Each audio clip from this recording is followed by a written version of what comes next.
ce n'est pas de la volonté pure, c'est la fin du conflit intérieur.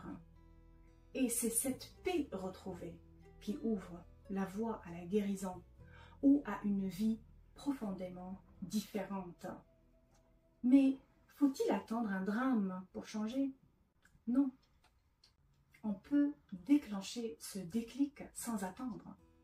Maintenant, le vrai pouvoir, c'est de comprendre, sans choc, sans cancer, avec clarté, avec conscience.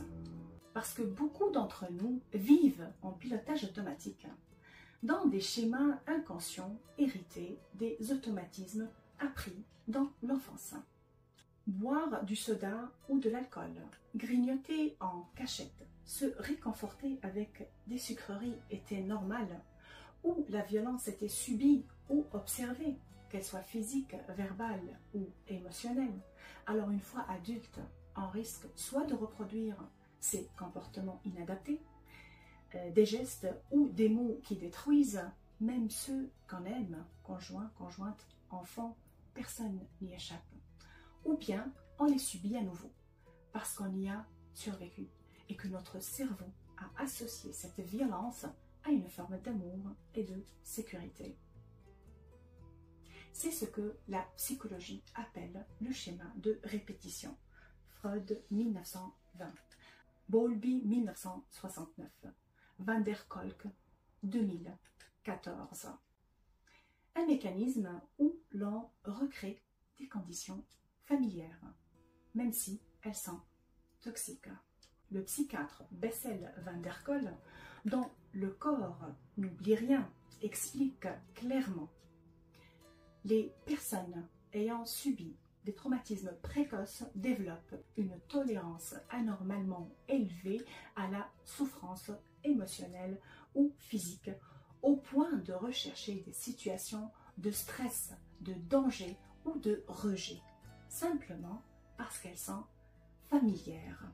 Et Gabor Maté, spécialiste de l'addiction, ajoute: ce que nous appelons des comportements autodestructeurs sont souvent des adaptations à un environnement de souffrance.